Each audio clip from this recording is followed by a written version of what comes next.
If you like audiobooks or audio shows, check out a free trial of Audible. Just click the link in the description. Welcome to MINDSHOCK Sports. This is your host, Bruce McGuire, and we are going to analyze one of the most popular topics in sports, certainly probably the most popular topic in basketball. Who is the greatest basketball player of all time? Is it Michael Jordan? Is it LeBron James? Is it somebody you've never heard of? As usual, we'll be tackling this subject with logic and reason at the forefront, attempting to remain as objective as possible, something very few analysts and sports pundits are able to do. But this is MINDSHOCK, where we will attempt to do it. As always, if you enjoyed the podcast, you can donate to our PayPal. Just check the link in the description. Make sure you subscribe to the channel, hit that bell for notifications. Make sure you allow your device to have those notifications come through. You can also support MINDSHOCK by becoming a YouTube member right here on MINDSHOCK. Get requests and access to members-only streams and chats. Like and share the podcast, Twitter, Facebook, Reddit, Patreon. Patrons do get priority for topic requests. You could also be a guest on the podcast, depending on your tier. Questions, comments, theories, thoughts, suggestions, rebuttals, debunkings of any kind, leave them in the comment section. All right, so brief intro here and full disclosure.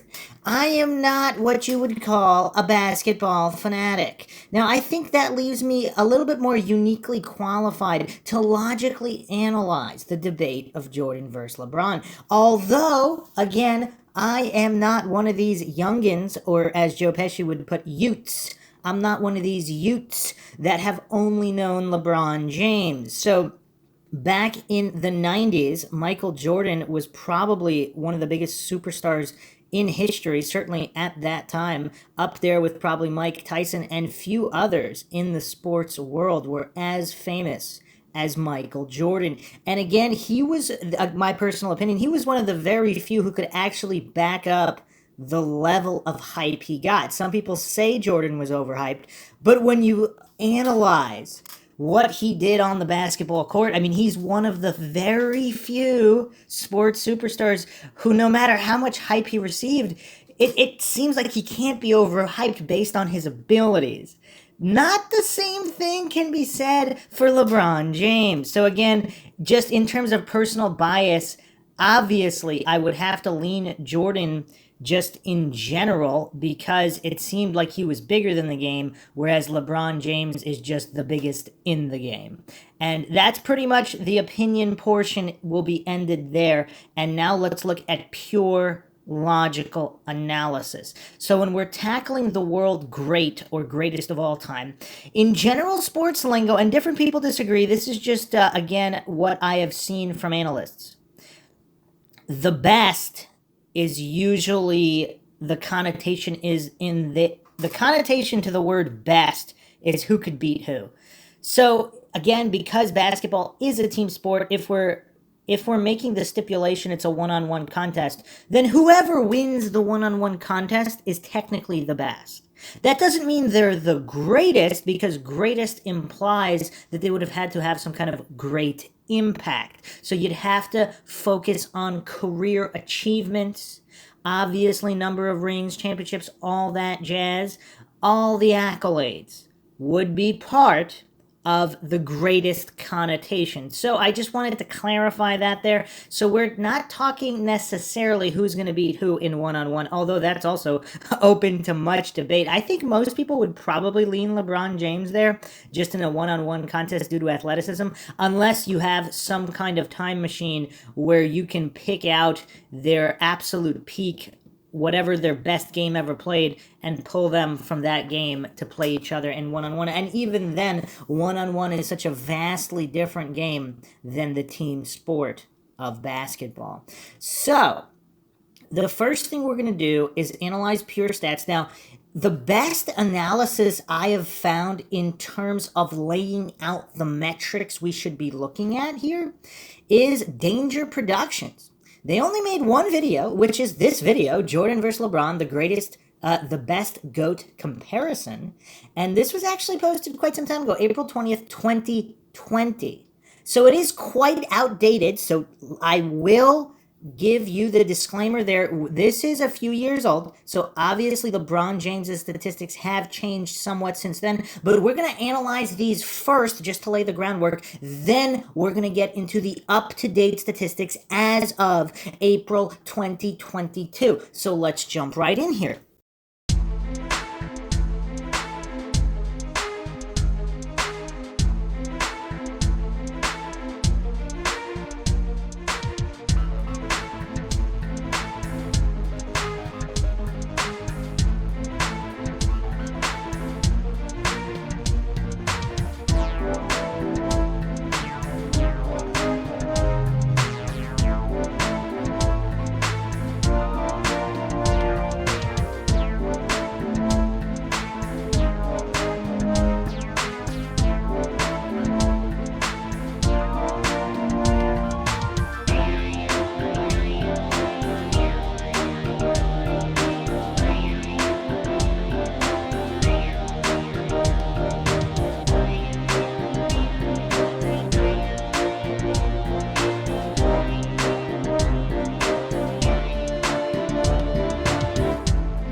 Jordan versus LeBron.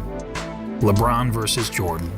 It's a debate that has captured the public's attention for the last several years, especially after this moment in 2016, when LeBron James beat the Golden State Warriors to win the third championship of his career.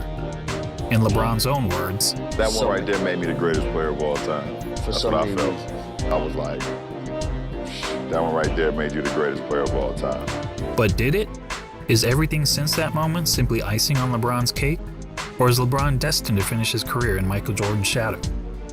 We've all heard the arguments from LeBron supporters. He's bigger, he's stronger, he's faster, he's more durable. And from Jordan supporters. Michael Jordan was merely 6-0 with 6 MVPs in the finals. But the GOAT debate isn't as simple as the pundits make it seem. That's a good point there too. It really isn't that simple. And we do have to also consider the era in which they played. Now, this is something that gets overlooked a lot. This is something that the youngins or the Utes often spout is, oh, it was a different era. Everything is better today. Athletes are more advanced. Training methods are more advanced. Yet you don't really see that because you have, even in certain sports, you have these old timers. I mean, MMA, boxing, George Foreman, when he came out of retirement. You have these old timers that come out and beat the youngins.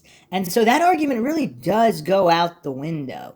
And it also goes both ways. Yes, there might be better training methods and nutritional advancements in today's day and age, but raw toughness and grit does not seem to play a factor in modern day sports, at least not anywhere near as much as it used to. Again, I'm going to make an MMA reference. I mean, that's kind of, I've done a lot more logical analysis in MMA, but a guy like Igor Vovchanchin, I mean, everybody talks Fedor Emelianenko, but Igor Vovchanchin was fighting in an era with headbutts and no gloves, fighting multiple times a night, undersized for how many years? I mean, this guy was racking up dozens of wins undefeated, and people still maintain Fedor Emelianenko is better. Now, again, you could watch my MMA logical analysis on that. I just brought that up to simply state it's not that simple as modern is better. Obviously, without a time machine, you can never really state definitively who's better, some guy from the previous generation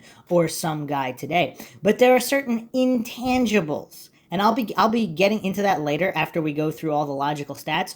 But many people would agree that Michael Jordan has the intangibles, not just size, strength, and speed, but watching Jordan play, and this is something that is lost, and again, on a lot of the Utes, it's almost like certain athletes elevate from sport to art. And when you watch Michael Jordan and his defiance of so-called gravity, I mean, watching Jordan is almost like poetry in motion, whereas watching LeBron James is you're watching a machine perform extremely well. And there's a big difference there. And I'm not saying that should play the definitive role. That should be the straw on the camel's back that breaks it and solves this debate once and for all. I'm not saying that at all. I'm just saying keep it in mind while analyzing the raw data as well. But let's continue here. There are a number of factors relevant in determining the greatest basketball player of all time. In fact, I would say there are 5 things that really matter when determining the GOAT of any sport. These criteria are, in no particular order, accomplishments, longevity, winning, statistics, and what we'll refer to in this video as the eye test. And to be the GOAT, you don't need to be the best in any specific category, but you need to be pretty good across the board. So simply winning 7 championships, like Robert Horry did, isn't enough to get you into the conversation. And that's another good point, too, and just another caveat on the longevity. Is some guy that played 20 seasons that you've never heard of bottom rankings, is that more impressive than one guy, MVP, winning a championship with a leader in a lot of stats that only played 1 season? Are you really going to give it to the guy that played 20 that has nothing and led no categories? I mean, so there's a caveat there. We do have to be very careful when we're ranking longevity for the sake of longevity. Same thing in the boxing world. Greatest boxer of all time, Mike Tyson hardly had the best career. I mean, not a great career by any stretch of the imagination comparing to other great champions. But if you take a prime pre-prison Mike Tyson, Customato, still alive, and you drop him in the ring with any heavyweight in history, what's the result going to be? And again, you'll have to listen to my analysis, the MINDSHOCK analysis on the greatest boxer of all time, to get that analysis. I'll be going deep into that one, so check that out as well. But yeah, let's be very careful about longevity. There should be stipulated longevity, high-level longevity. Achieving something at a high level for a longer period of time, not longevity for the sake of longevity. That's a very important distinction there. When we're finished with this video, it'll be plainly obvious that one guy comes out on top. But before we get started, I want to clarify that this is not a comparison of legacies. It's about who was the better basketball player. If we were talking about legacies, Jordan's is nearly untouchable. Not only did he lead basketball to global popularity, he helped transform Nike into an empire, changed the way players played and how they dressed, and he even made it cool for guys to be bald. And while those things certainly contribute to MJ's iconic status, they don't make him a better player on the court. So let's evaluate the criteria that matter, and we'll start with individual accomplishments. Take a look. Jordan had more regular season MVPs, twice as many finals MVPs, 9 more scoring titles, and several more selections to the NBA's All-Defensive team, including once being named Defensive Player of the Year. LeBron has more All-Star appearances, but that's largely due to his having played more seasons. In fact, when taking into account retirements and major injuries, Jordan essentially played 13 seasons compared to 17 seasons for LeBron, making Jordan's significant lead in accomplishments all the more impressive. And that's to say nothing of MJ's brilliant college career, which saw him twice named All-American and once awarded College Player of the Year, at a time when the country's best players actually went to college. So regardless of whether you're a LeBron fan or MJ fan, you have to give the accomplishments checkmark to Jordan. The second criteria in our GOAT analysis is longevity. And this one is also a no-brainer, but this time in favor of LeBron. Not only has LeBron played more seasons in the league, but he's had a longer peak than Jordan. Jordan's peak lasted about 10 years, whereas LeBron's peak has lasted 16 years and is still going. And he's been incredibly durable during that time, missing significant time to injury only in 2019. That said, the claim that LeBron has been much more durable than Michael has been a bit overblown.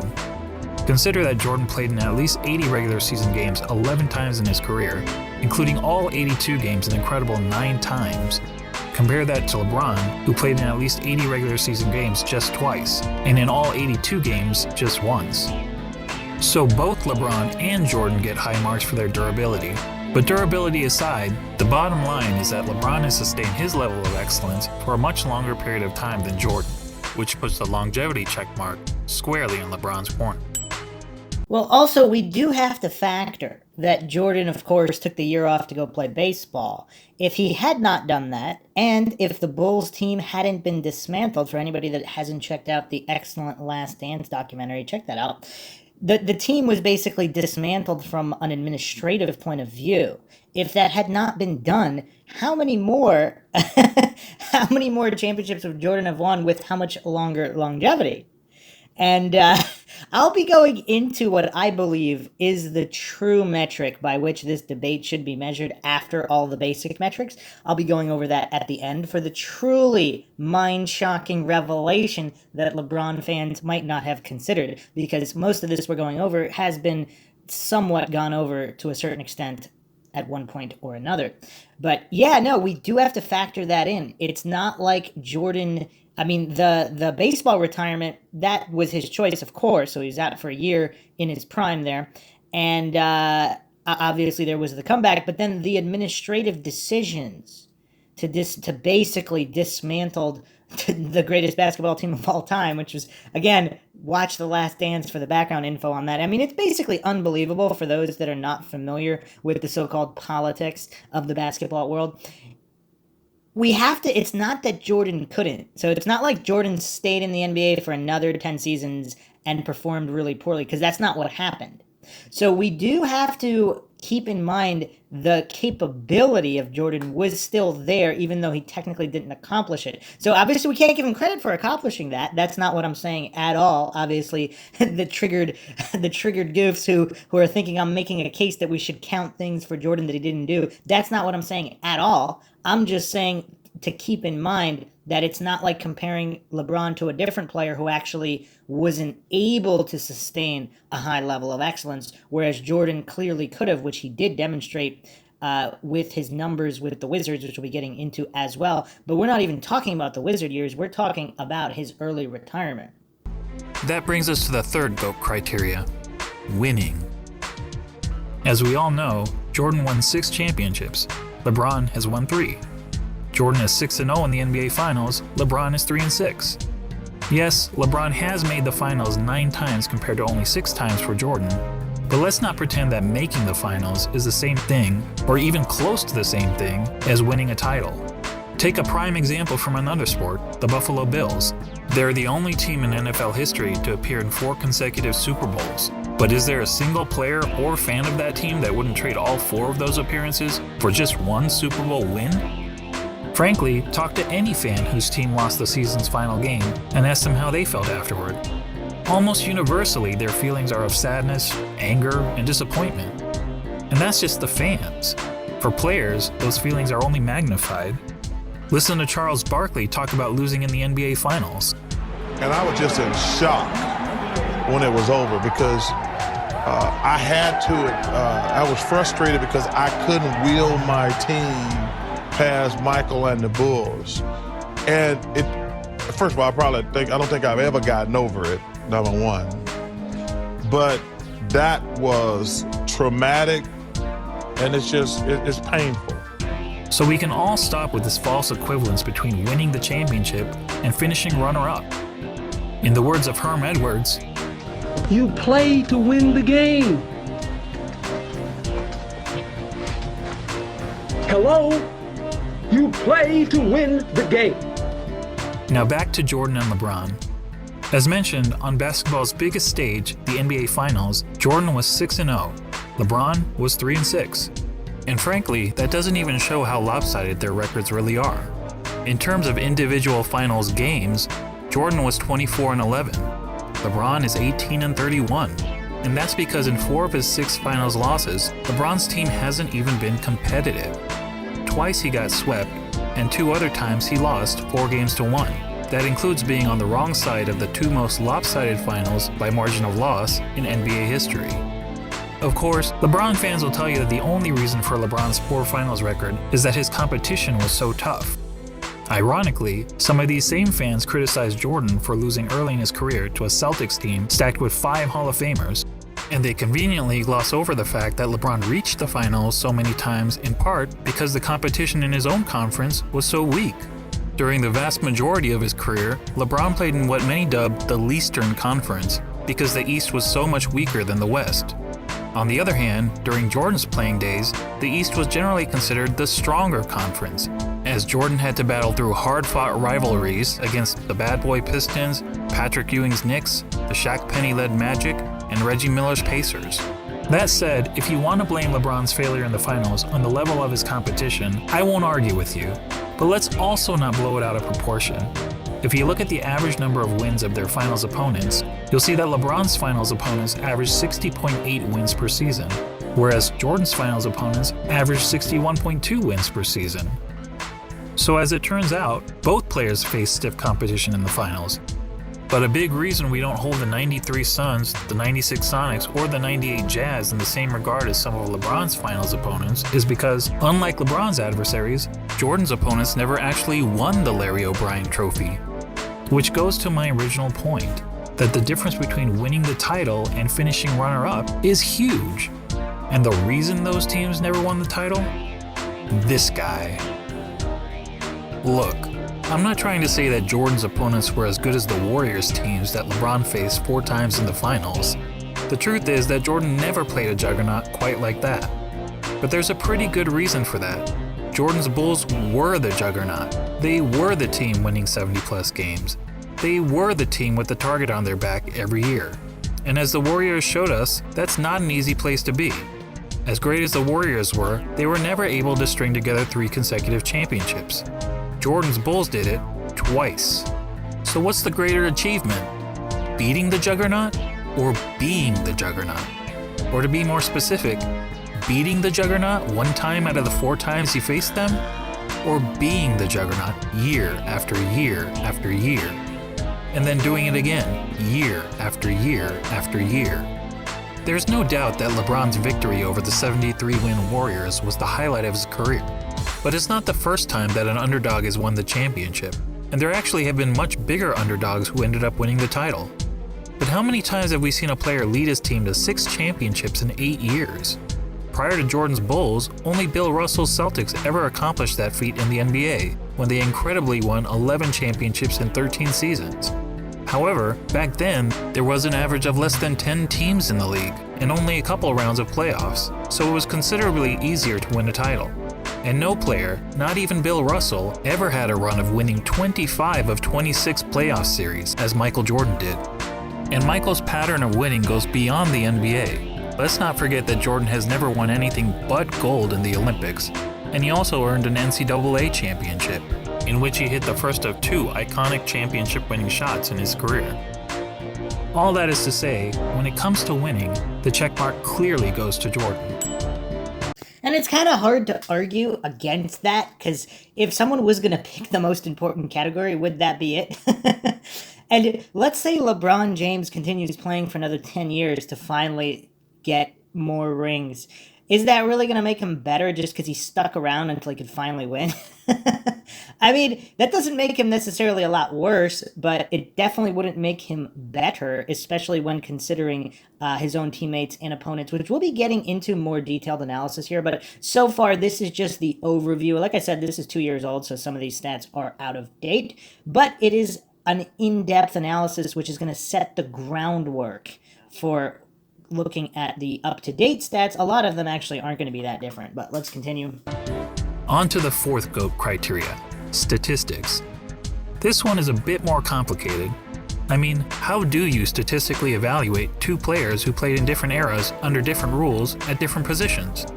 Actually, before we get into that, the other point I'm going to make is, which a lot of people want to compare apples to apples.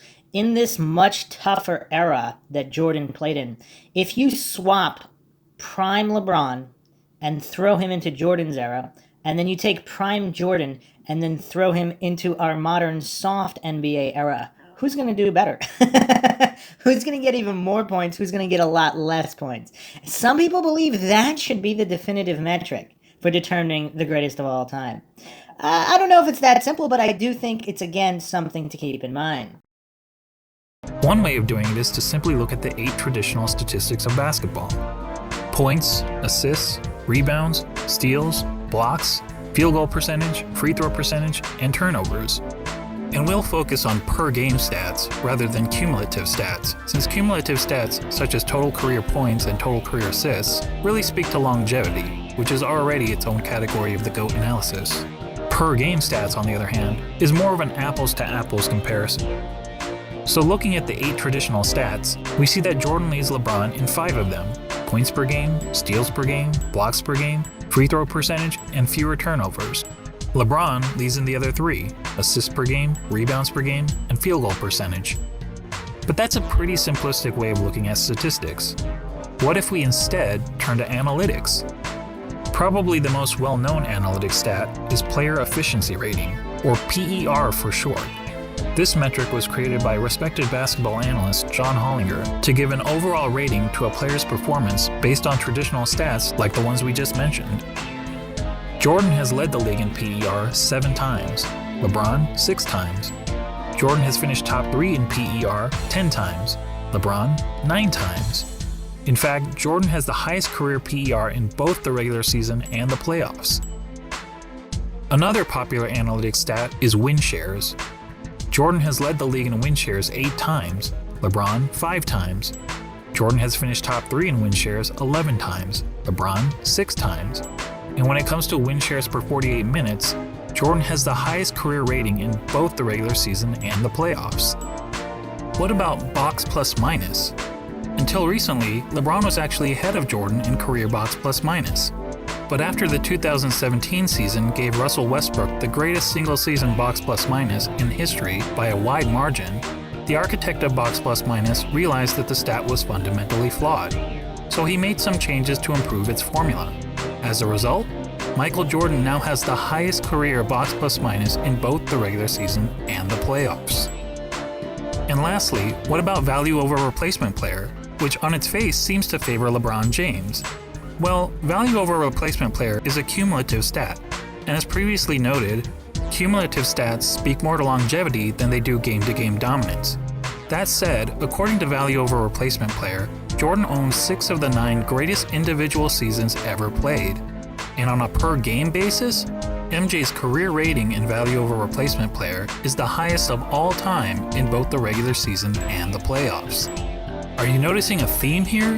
Not only does Jordan beat LeBron in every ratable analytics stat, he consistently ranks as the best ever across the board. Before we move on from analytics, I want to mention a lesser-known stat called game score, another brainchild of John Hollinger. Game score measures a player's performance in a single game, so it won't tell us who's had the better career, but it does provide insight into who's had the greatest games. Now, we only have game score stats since 1983, so you won't see any mentions of Wilt Chamberlain here. That said, of the 100 highest game scores ever recorded, incredibly 19 of them belong to Michael Jordan. In other words, nearly 1 out of every 5 of the best single-game performances over the last 4 decades has been by MJ. That includes the highest game score of all time for Jordan's 69.18 rebound masterpiece. Comparatively, LeBron has had only 3 of the top 100 game scores. When discussing the GOAT, Nick Wright is fond of asking this question. The aliens come down. You have 1 game to save humanity. Who's your first pick in the history of the world? Well, Nick, I think we have our answer. Now that I've finished drowning you in numbers, let's be real. Hardly anyone watching this video knows how to calculate PER, win shares, box plus minus, value over replacement player, or game score. And why should you? This is basketball, not Goodwill Hunting. So let's go back to the traditional stats that we all know and understand. But this time, let's add context to them. What do I mean by context? Well, some positions are simply better than others at racking up certain stats. Let's take rebounding as an example. In a vacuum, if we simply compare the number of rebounds per game of Brook Lopez and Jason Kidd, we might think that Lopez was the better rebounder. The truth is, relative to their positions, Lopez is statistically one of the worst rebounding centers in NBA history, whereas Kidd is statistically one of the best rebounding guards in NBA history. But even a poor rebounding center can grab more rebounds than a great rebounding guard solely by virtue of their roles on the court. So it makes sense that, to understand the context of a player's stats, we should compare them to the respective positions that they played. When comparing LeBron James to the other small forwards who have played at least 500 NBA games, this is where he ranks. Overall, that's pretty impressive. Now let's see how Jordan compares to all shooting guards who have played at least 500 NBA games. As good as LeBron is compared to other small forwards, Jordan is on another level when compared to other shooting guards. And that's another interesting point that people probably don't talk about as much, because they say, okay, well, they play different positions, different eras, etc., etc. But let's look at their rank amongst their own position, and you can see here, it's not even really that close. He's darn near the top of every major statistical category, and there isn't a single category where LeBron is better than MJ relative to his position, other than assists. So to sum up statistics, whether comparing traditional stats or analytics, and especially when judging these players in the context of the positions they played, Jordan has a noticeable edge over LeBron. As such, we have to give the check mark to Jordan. And that takes us to the last category in our GOAT analysis, the eye test. And to be clear, by eye test, I don't mean which of these players is bigger, faster, or jumps higher. None of that is relevant unless we're having a track and field competition. And frankly, if physical measurables mattered, then George Murasan would be in the GOAT conversation. No, what I mean by the eye test is, if you sat an average basketball fan in front of a TV to watch a player in action, what would he notice that the player is and is not great at? Thankfully, I happen to be an average basketball fan, and I've had the privilege of watching both LeBron and Jordan during their playing days. So unlike a lot of my fellow YouTubers, I haven't merely relied on highlight videos. Here's what my eyes told me when I saw Michael Jordan play, particularly during his playing days with the Chicago Bulls. He was the best offensive player in the game, he was arguably the best defensive player in the game, he had the best mid-range game, he was the best finisher at the rim, he had the best post-up game, which is incredible considering most players who dominated the post were big men. He was widely considered the most clutch player in the game. He was regarded by opponents as the fiercest competitor on the court. He was regarded by teammates as the hardest worker in practice. And when all was said and done, amongst the other stars of his generation, he was the greatest winner.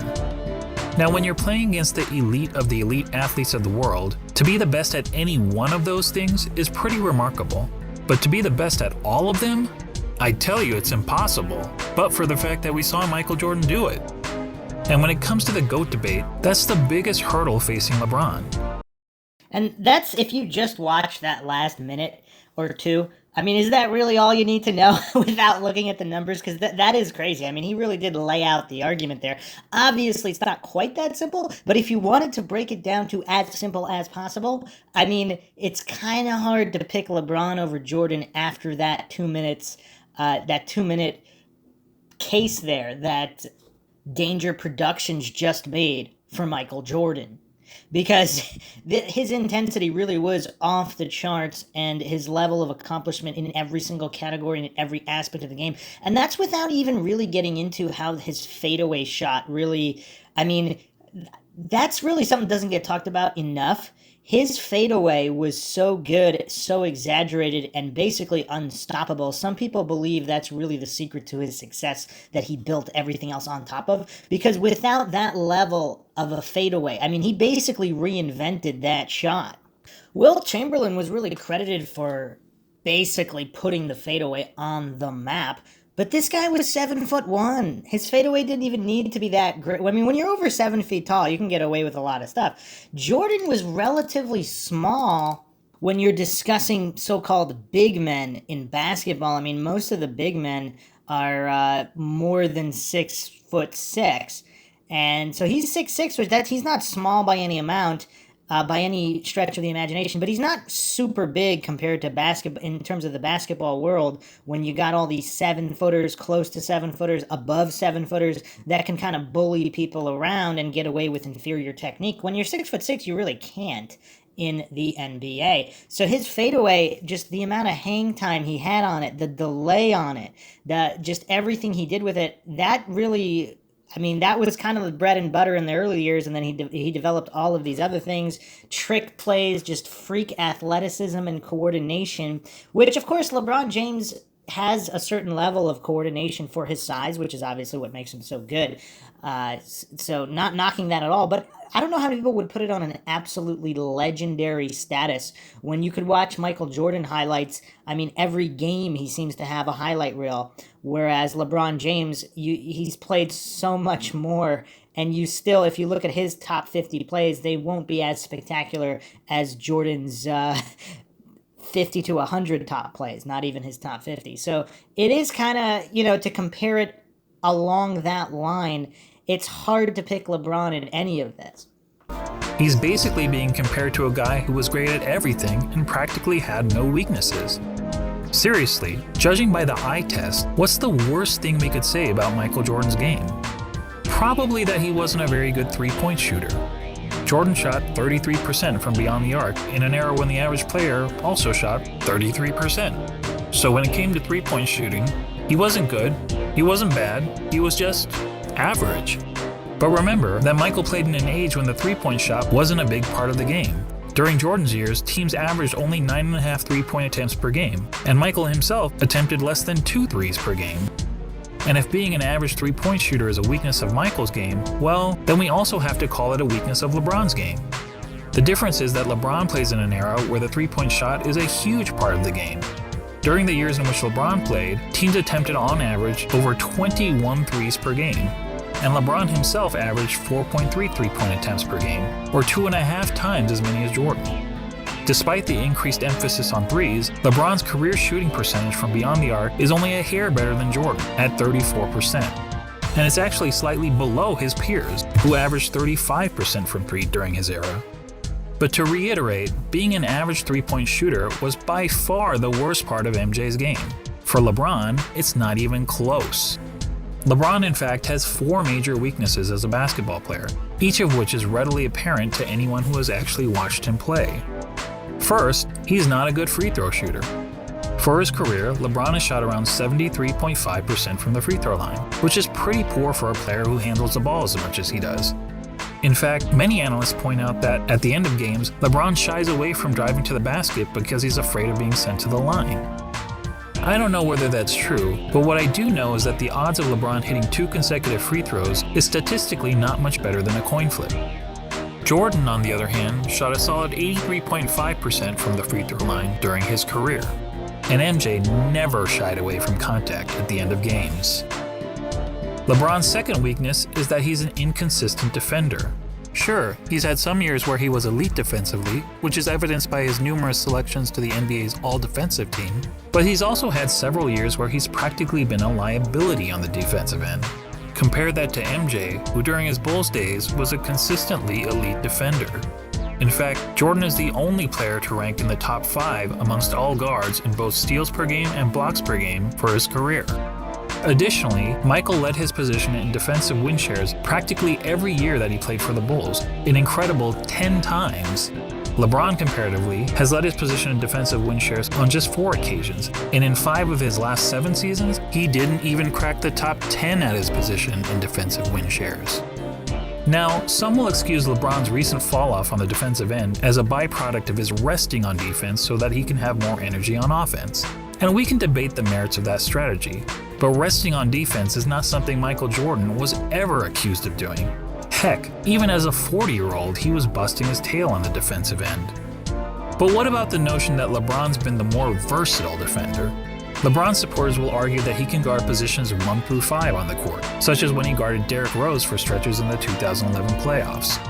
But LeBron's guarding the opposing team's point guard or center isn't something that happens very often. In fact, during his career, LeBron has spent less than 5% of his total minutes guarding the opposing players 1 or 5. So the versatility argument is highly exaggerated. And look, when it comes to versatility, Hometown Buffet may have a more versatile menu than Spago. That doesn't make it a better restaurant. LeBron's third weakness is that he's not a very good shooter. And this is a pretty significant flaw for someone claiming to be the GOAT. I mean, shooting the ball is the quintessential skill in the game of basketball. I mean, it would be curious to compare how many air balls LeBron has versus Jordan because, I mean, I don't remember Jordan having too many air balls. How many air balls has LeBron had? That would be a funny stat to compare to determine who the greatest of all time is. Who had the fewer air balls? It's the part of the game that everyone practices, whether on the playground, at the YMCA, or in the NBA. Now, some people will contend that LeBron is actually a better shooter than Jordan because he has a better career field goal percentage. And yes, LeBron's career field goal percentage is 50.4% compared to Jordan's 49.7%. But recall what I said about placing stats into proper context. To help us understand context when it comes to shooting, allow me to introduce DeAndre Jordan and Tyson Chandler. We all know that DeAndre and Tyson were great rebounders and defenders, but what if I told you that they were also two of the greatest shooters of all time? That would be certifiably crazy. Yet if you look at all the shooting metrics, field goal percentage, effective field goal percentage, true shooting percentage, both of these guys rank near the top in NBA history. Of course, there's an obvious reason for that. As we all know, both DeAndre Jordan and Tyson Chandler take a lot of their shot attempts on dunks, layups, and putbacks, which are extremely high percentage shots. Well, guess what? So does LeBron James. In fact, every single year of his career, the shot that LeBron James has taken the most has been within 0 to 3 feet from the basket. In other words, dunks, layups, and putbacks. More than one of every 3 of LeBron's shots has been within this point-blank range, which is aided by his playing in an era where it's been relatively easy to get to the rim, particularly when compared to the physical era in which Jordan played. And just like every other player, LeBron is really effective from 0 to 3 feet, hitting over 73% of these shots. But how does LeBron fare from outside this range? According to basketballreference.com, LeBron's shooting percentage from outside 3 feet is 37.5%. It's even poorer in the playoffs where he shoots 35.9%. And it gets even worse in close and late situations. In the last 2 minutes of games where the score is within 5 points, LeBron hits only 31.7% of his jumpers. Look, it doesn't take a rocket scientist to know that these numbers aren't very good, which is probably why in the 2013 finals, the Spurs' defensive strategy against the Heat was to basically dare LeBron James to shoot. And keep in mind, this was against LeBron in his prime. Can you imagine an opposing coach using a similar strategy against MJ? Now, LeBron actually credits the Spurs for forcing him to work on his jump shot, but it's not as if his results have gotten much better since then. Here's LeBron's shooting percentage from outside 3 feet over the last 6 years. Yikes. Well, I'll give him this, he is consistent. For comparison, consider that in the last year of Michael Jordan's career, as an aging player on the Washington Wizards, Jordan shot close to 42% from outside 3 feet. While that's certainly not great, it means that even as a 40-year-old shell of his former self, Jordan was still a better shooter, a far better shooter than LeBron James. Unfortunately, Basketball Reference doesn't have advanced shooting metrics from Michael's Bulls days, when he was a significantly more efficient scorer. But few would argue that Michael was anything but a lethal jump shooter when he was wearing red and black. When it comes to shooting, all of us can recall practicing shots on the blacktop, counting down 3, 2, 1 before launching a shot at the rim. Well, if you were pretending to be LeBron James, you'd brick almost 2/3 of the time. Actually, that's not entirely true. If you were playing against a countdown, it would be much, much worse. And that gets me to the last major weakness of LeBron's game, his performance, or more accurately, lack of performance, in the clutch. Remember when people were praising LeBron for making a couple of buzzer beaters in the playoffs 2 years ago? They used these stats to claim that LeBron was better in the clutch than Jordan. But look at these numbers carefully. What stands out to you? How about this? People were using a sample size of less than 1 shot per season to make the case that LeBron was more clutch than Jordan. That would be the equivalent of polling just 100 people in the country to try to predict the winner of the next presidential election. So let's use more telling stats, shall we? Here's a situation that's often used to determine a player's clutchness. 5 seconds to go in the fourth quarter or overtime, and your team needs a bucket to either win or tie the game. It answers the age-old question, who do you want taking the last shot with the game on the line? It turns out that in the regular season and playoffs combined, LeBron has taken 94 such shots. That's a pretty good sample size. And how many of those 94 shots has LeBron made? 19, for a shooting percentage of 20%. Let me repeat that, 20%. Guys, That's not bad in the clutch. That's atrocious. Michael Jordan in the same situation shot roughly 50%. Yes, that's right, Jordan's performance under pressure was the same as it was throughout the rest of the game. And that, my friends, is the definition of clutch. So there you go. When it comes to the eye test, our eyes tell us that one player, Michael Jordan, is great at everything and has practically no weaknesses. And the other player, LeBron James, while also having a ton of strengths, has several obvious flaws to his game.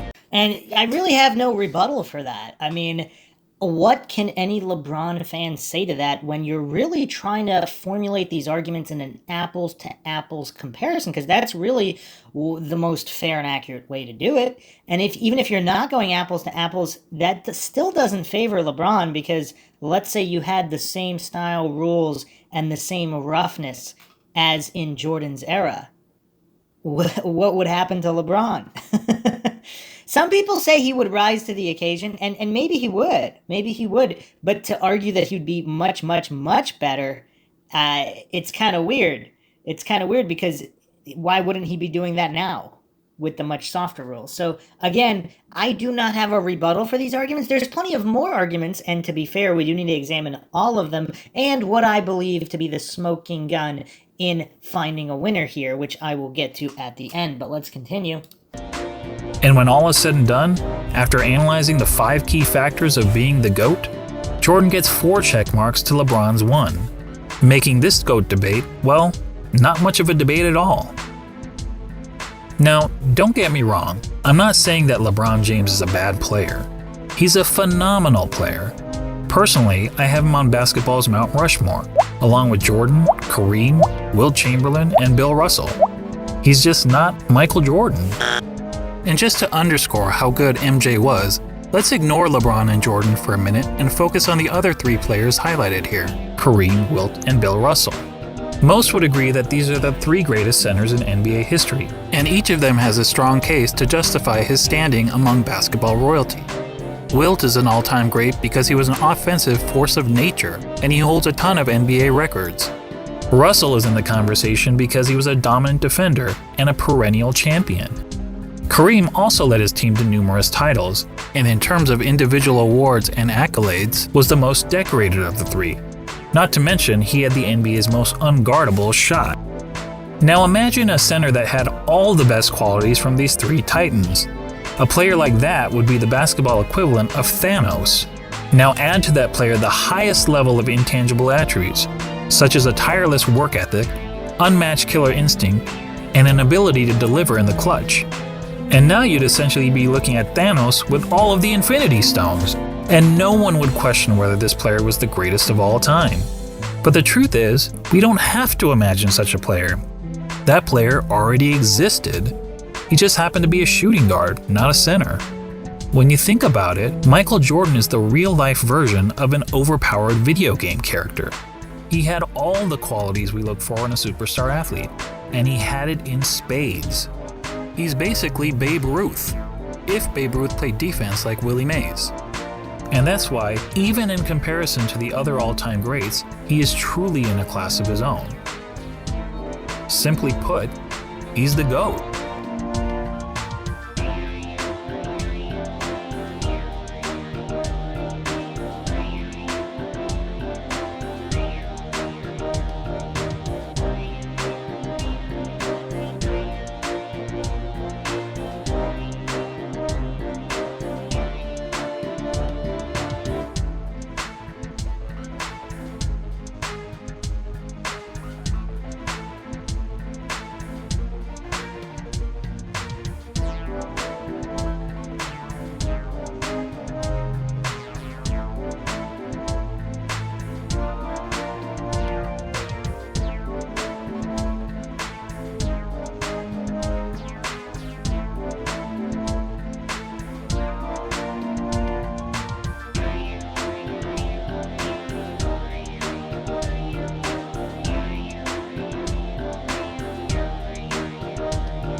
And there are some more qualities that this did not compare. I'll just throw them in right here before we get into the updated stats.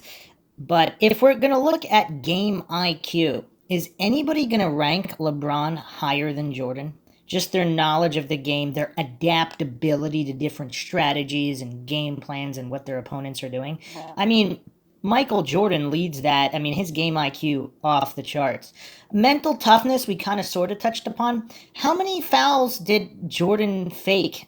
Like LeBron James has his nickname La Flop, because he's always flopping and faking fouls. But mental toughness, you have to give the edge to Jordan there as well. I mean, he was one of the most mentally tough athletes of all time in any sport, let alone basketball. And then, of course, we have psychological warfare. The famous, and then I took it personally. I mean, Jordan seems to have just, when he takes things personally, he takes that psychological warfare to a whole nother level. I mean, another thing people point to, there's no such thing as the LeBron rules, whereas there was such a thing as the Jordan rules. For those that don't know, in the rivalry with the Detroit Pistons, they were so concerned by Jordan, they basically made an entire rule set to try to rough him up so badly as to limit his effectiveness, because he was just too damn effective in every aspect of the game. I mean, Dennis Rodman, when he was with the Pistons, explained this as such. Chuck Daly said, "This is the Jordan rule. Every time he goes to the expletive basket, put him on the ground. When he comes to the basket, he ain't gonna dunk. We're gonna hit you and you're gonna be in the ground. We tried to physically hurt Michael." So, I mean, an entire rule set was created here. And then later in his career, too, I mean, there was kind of an unspoken rule not to talk trash to Michael Jordan, because, of course, he's going to take it personally, and he's going to make things much worse for those players and their team. So it was better not to talk trash. I mean, can you imagine this being utilized with any other player? But, of course, it was with Michael Jordan. If we add yet another category too, just flashy plays, I mean, who had the most flashy and tricky and spectacular plays? I mean, LeBron's had some, but Jordan would clearly win that category as well. Now, JXMY High Roller, very interesting YouTube channel, just put out a video March 27th, 2022, so these are the latest statistics. Very interesting video. It's labeled The Harsh Truth About the GOAT Debate, which we will go over now. To get the fresh 14 to the Lakers. LeBron! Look out below! Oh my Lord! It's never gonna end, is it? LeBron's reign over the NBA. I've just come to the conclusion that LeBron has hacked into the Matrix and has transcended aging. LeBron is in his 19th NBA season and is somehow still one of the best players on the planet. This isn't supposed to happen. 99% of NBA players peak in their mid to late 20s and then slowly regress as they age, eventually becoming a liability to their team and inevitably sailing off into the sunset, washed up and content with their achievements. But not LeBron. The man is fighting his age like he's got a grudge on time itself. And the more he piles up on these mind-bending feats, the more we must ask ourselves the question, and I really hate to do this. And it's just obvious there for those, again, that have not really been watching basketball these days. The defense is basically non-existent in this era. I mean, can you imagine players just being allowed to drive to the basket like that in Jordan's era? I mean, it's like they rolled out the red carpet for LeBron and he still can't match Jordan in a lot of these statistics. I mean, it's crazy. Can you imagine what Jordan's numbers would have been with this kind of defense in the modern era? But is LeBron the greatest basketball player of all time? And if he isn't, what would he need to do to truly, once and for all, be the GOAT?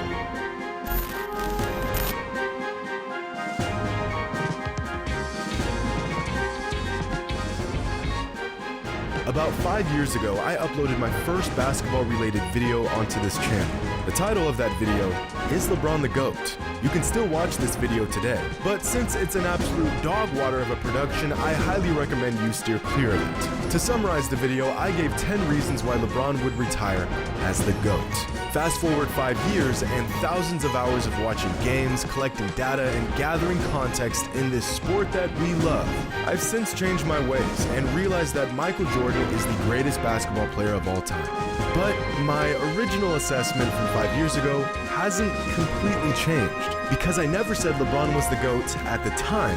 I just gave 10 reasons why LeBron would retire as the GOAT. But ever since I dropped that video, I've pretty much avoided the GOAT conversation altogether. I've put a spin on the idea of the greatest players in certain aspects of the game. I've talked about the greatest scorers, I've ranked players using purely numbers, but I've never really broken down who the greatest player is, in my opinion, because I just feel like the topic is a bit redundant. And ESPN already gives you a daily update on the GOAT debate anyways, so no need for me to do it. But I think it's time we actually discuss this, because what LeBron is doing at this point in his career is just absurd. At the moment, there are pretty much 3 different camps on the whole GOAT debate. People who think Michael Jordan is the GOAT, people who think LeBron is the GOAT, and people who are wrong. I'm just joking, of course. But not really. I'd say about 75% of people fall into the MJ's the GOAT category, about 20% of people fall into the LeBron's the GOAT category, and about 5% fall into the other category. Usually these other fans believe the GOAT is Wilt, or Kobe, or Kareem. There's not many of them, but boy, will they die on that hill. See, the thing here is that a lot of the fans in MJ's corner believe that he is and will forever be the GOAT. But realistically, is there anything LeBron can do to surpass him? I mean, there's gotta be some sort of objective metric we can use to distinguish the greatest player of all time. No opinions, no bias, just the facts. If LeBron somehow won 4 more championships and retired with 8 rings, he'd undoubtedly be the GOAT, right? So there are paths for him to become the greatest ever. But where does that threshold lie, and what would LeBron have to achieve to get there?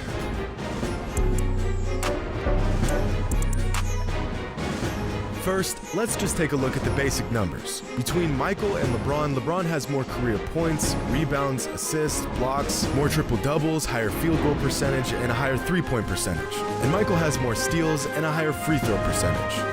But this whole argument, the career totals argument, is only useful in demonstrating LeBron's longevity and sustained excellence. These numbers don't prove that LeBron's a better scorer, or rebounder, or defender, or shooter than Jordan. They just prove that LeBron's been good at these things for a very, very long time.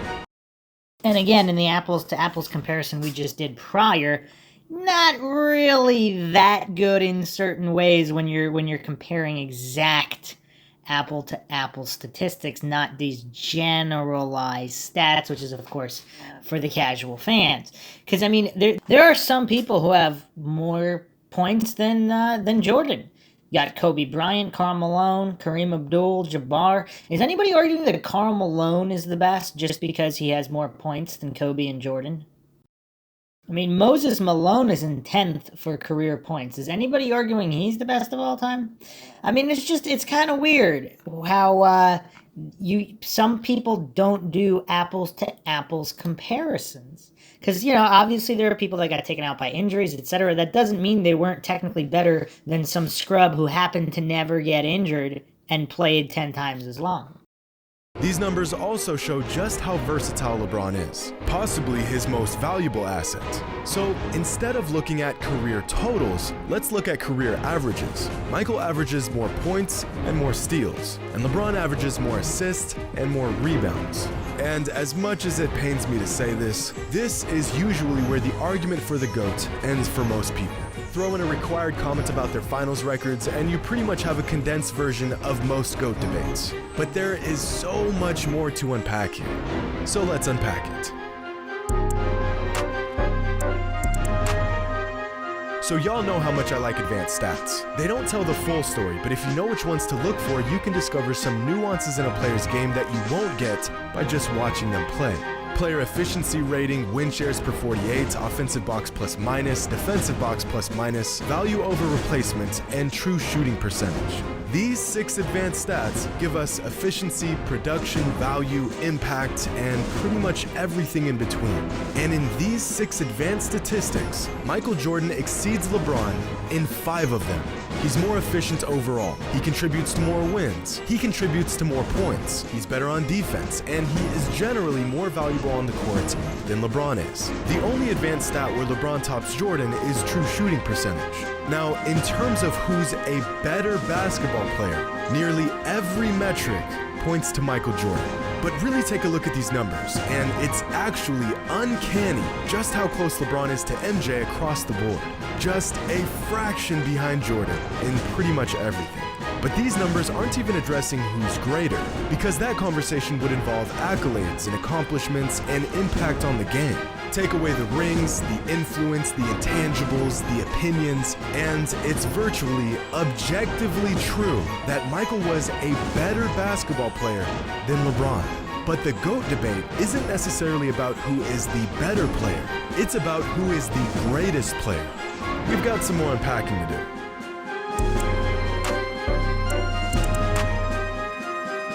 Now, we cannot have a thorough GOAT debate without discussing the accomplishments of each player. Numbers are cool and they have their purpose, but numbers alone aren't indicative of greatness. They're just a vehicle to greatness. This is why, despite James Harden spending half a decade piling up some of the greatest scoring numbers in NBA history, most people don't consider him greater than some players with far lesser offensive numbers. The numbers complement the accolades, not the other way around. This is also why I consider Wilt Chamberlain to have been a better basketball player than Bill Russell, but Bill Russell was greater than Wilt. Wilt achieved his greatness through his numbers, whereas Russell achieved his greatness by contributing to an unrelenting style of winning basketball. So let's take a look at the accomplishments of both Michael Jordan and LeBron James. Now, there are plenty of other awards a player can earn in the NBA, but these are the ones that really stand out on a player's resume. Championships, Finals MVPs, regular season MVPs, Defensive Player of the Year, All NBA selections, and All Defensive Team selections. And amongst these 6 categories, Jordan beats LeBron in 5 of them. And Michael accomplished all of this in just 15 seasons to LeBron's full 18 seasons. The only category where LeBron outperformed Michael is in all NBA selections. And most will argue that, again, this is an accomplishment of longevity more than anything else, which, at this point, seems to be the overall theme in the GOAT debate. Up to this point in his career, the majority of fans will agree that LeBron has been a step below Jordan in terms of greatness. So now the race to become the GOAT has become a marathon, because eventually the sheer volume of LeBron's career numbers and achievements may become so overwhelming that we'll have no choice but to concede that he is in fact the greatest player of all time, which brings us to a real dilemma in this age-old debate.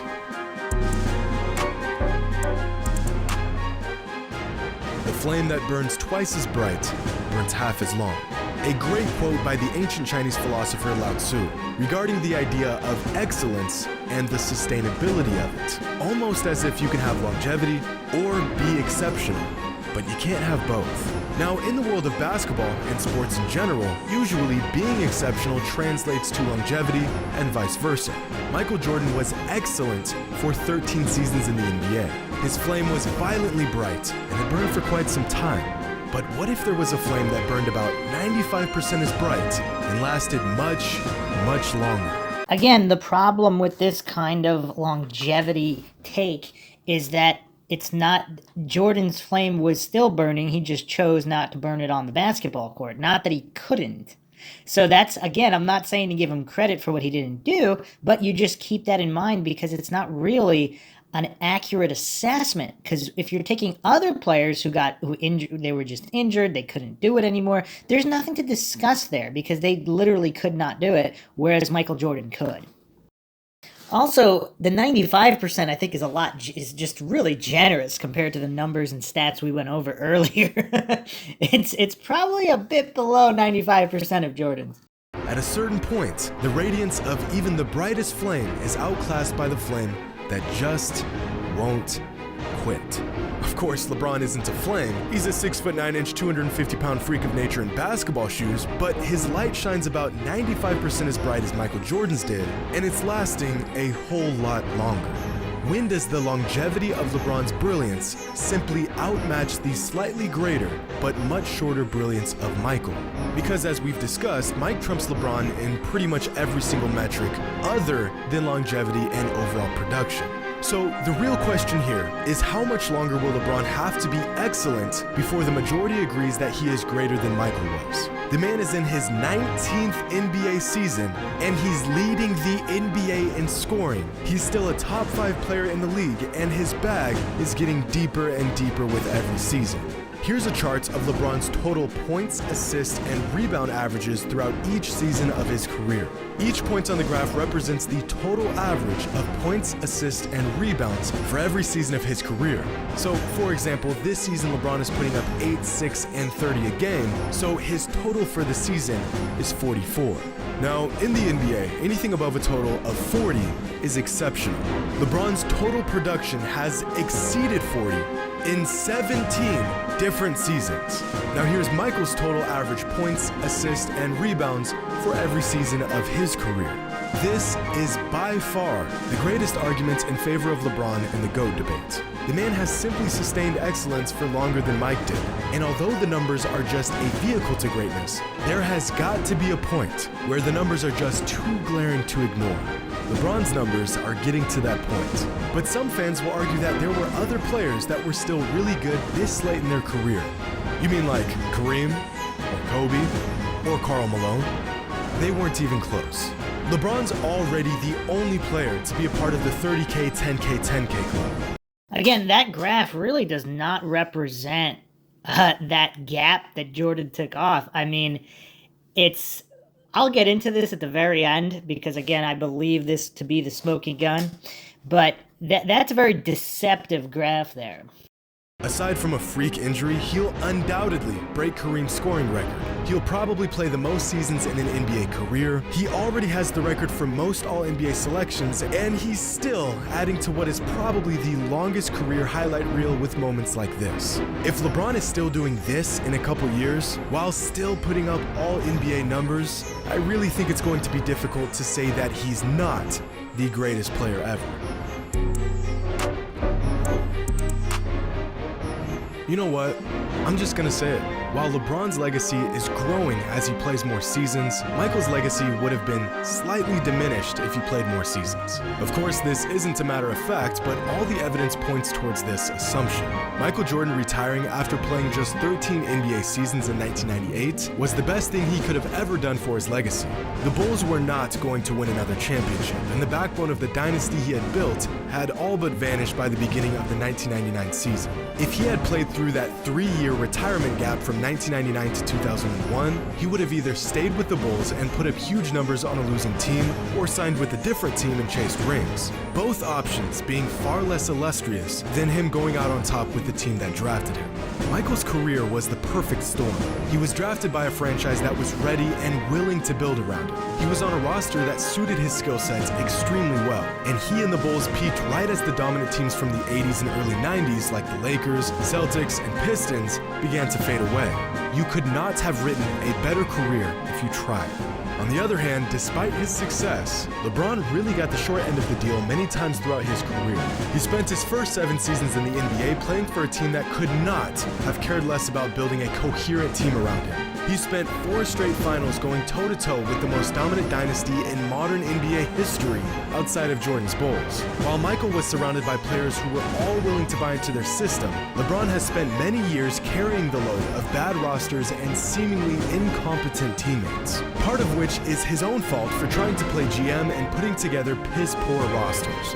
And I bring up these small nuances because the GOAT debate is very nuanced. As much as people want to act like the whole 6-0 in the finals is the end-all be-all to the discussion, it's just not. If rings were all that mattered, then Bill Russell would be the GOAT. Oh, but he played a long time ago. That doesn't count. Okay, well then Robert Horry is the GOAT because he has 7 rings to Jordan's 6. Well yeah, but Horry wasn't the best player on any of those championships.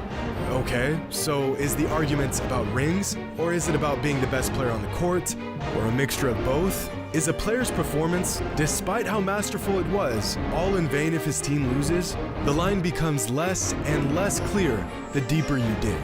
No single metric can be used to determine this debate, and the unpacking of every small minute detail is a necessary burden.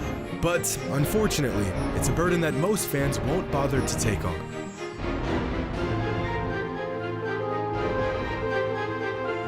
At the moment, I personally believe Michael Jordan is the greatest basketball player of all time. I also think he's the best basketball player of all time. But Unlike some fans, I don't think the door has closed on LeBron.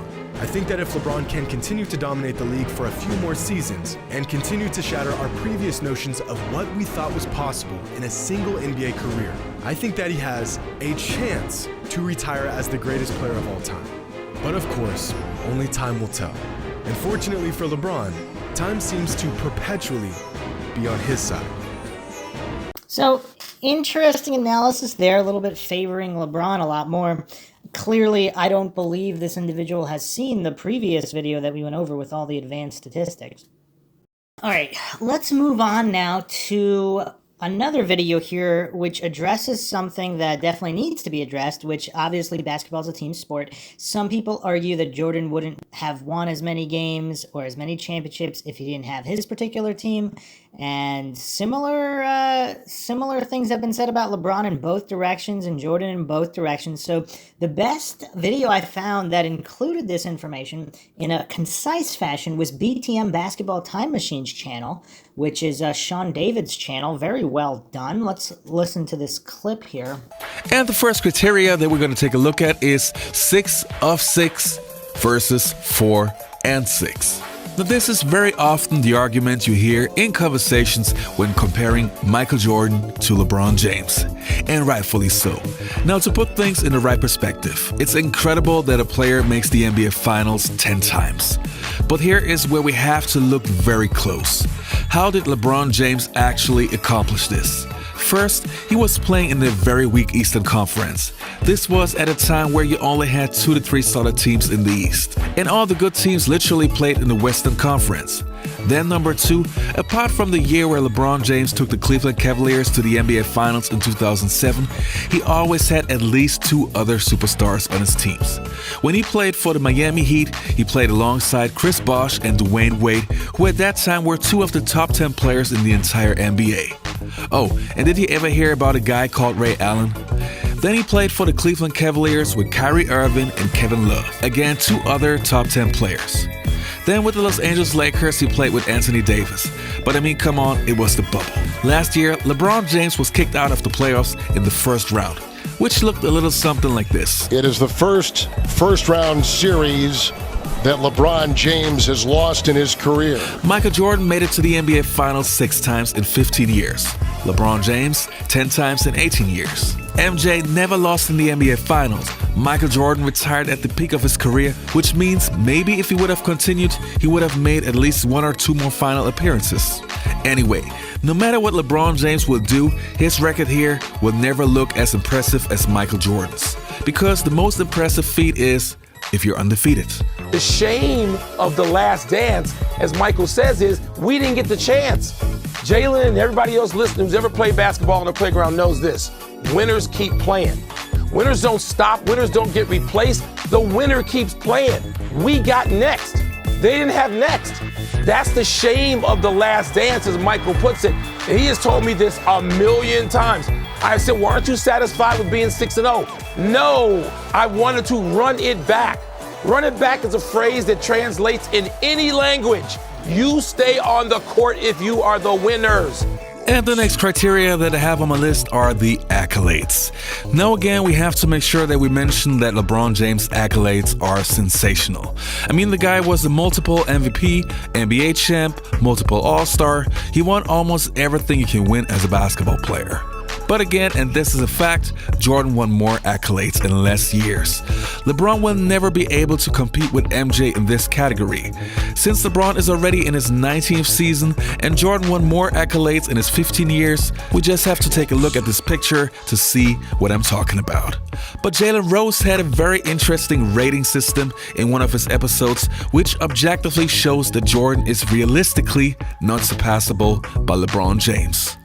But what we decided to do is put emotions aside and decide on some criteria that could measure the GOAT. And here are the 5 criteria that you picked. Scoring titles, NBA titles, MVPs, Finals MVPs, and Defensive Player of the Year. Why did you pick these 5 categories? They establish dominance and they're not emotional. We're not upgrading or downgrading teammates. We're not talking about the number of teams or coaches somebody played for. We're talking about who's the greatest basketball player of all time. And in order to get to that, you have to hit those 5 marks. If you're winning championship, if you're winning finals MVP, if you're winning scoring title, if you're winning defensive player of the year, if you're winning those awards, now all of a sudden you go into a different echelon of all-time greatness. And that is exactly what we are going to do here today. Now, one thing that's interesting about these 5 categories is no human being has ever achieved all 5 in a single season. However, there are 4 people that have achieved 4 of the 5 GOAT criteria in a single season. Michael Jordan has done it 4 times. We have Shaq, Hakeem, and Kareem. Jalen. Since they've been keeping stats, these are the greatest individual seasons of all time. Those terrific performers, and look, was a big man's game. 3 of those 4 are centers. Notice that, and they did it each one time. Michael Jordan, a 6'6" guard, did it 4 times. Jalen, there's one human being standing on this planet over the course of history that has actually achieved all 5 of the GOAT criteria over the course of their career, and it's not going to be a surprise exactly who that is. That is Michael Jeffrey Jordan. But it's not just the fact that he did it, it's the quantity of times that he's done it. Take a look at this, Jalen. Your thoughts? Sometimes I dream that he is me. Not only did he achieve all 5 at some point of his career, Jacoby, it ain't like Defensive Player of the Year where he just did it once. He was the scoring champion 10 times. In 6 of those years, his team won the championship. And the next reason that I have on my list is the legends that Michael Jordan defeated. Let's start with LeBron James. He had to play against some of the biggest legends of his era. I mean, he faced Dirk Nowitzki, he faced the Splash Brothers, he faced the San Antonio Spurs with Tim Duncan and those guys, and yes, he beat all of them. But they also all beat him. Michael Jordan defeated Magic Johnson, Clyde Drexler, Charles Barkley, Gary Payton and Sean Kemp, Karl Malone and Judd Stockton twice. And he also played in the way tougher era. But it's not the fault of LeBron James that he's playing in this weak era. But it's a fact that he mainly had to play against 3 to 4 other good teams. And in Michael Jordan's era, you had at least 6 teams that would seriously compete for an NBA championship. So again, it's not LeBron's fault, but it's reality. Michael is the greatest player ever. You know, Michael's been injured 1 time. He never asked to sit out. He never asked for anything. But only he asked for respect and money. And the next point that I have on my list are the teammates. Now, I mentioned earlier that LeBron James was the master recruiter and known for teaming up with some of the best players in the league. And of course, this makes it easier to win an NBA championship. Jordan won 6 championships with Scottie Pippen being the only other All-Star on his team. Here are some of the All-Stars LeBron James played with: Anthony Davis, Kevin Love, Chris Bosh, Kyrie Irving, Dwayne Wade. And fun fact, LeBron James played with a total of 15 current or former NBA All-Stars. Back in Michael Jordan's era, there was no teaming up. There was way too much pride and honor. You wanted to beat those guys and not play with them. And yes, times have changed, but from a competitive standpoint, you gotta give credit to Michael Jordan because that old school mentality and beating the other guys is what competitiveness is all about. All right, so after looking at those stats in terms of all-stars played with, I mean, that really puts it in perspective as well. It is hard to argue against that also. All right, so let's move into my final point here, which I believe is the only way to truly settle the debate once and for all. Unfortunately, it can't be done right this second, and this video will explain why. So this is going to address Michael Jordan's years as a Wizard, because everybody always kind of makes a generalized argument here instead of, again, doing an apples to apples comparison to make it actually fair.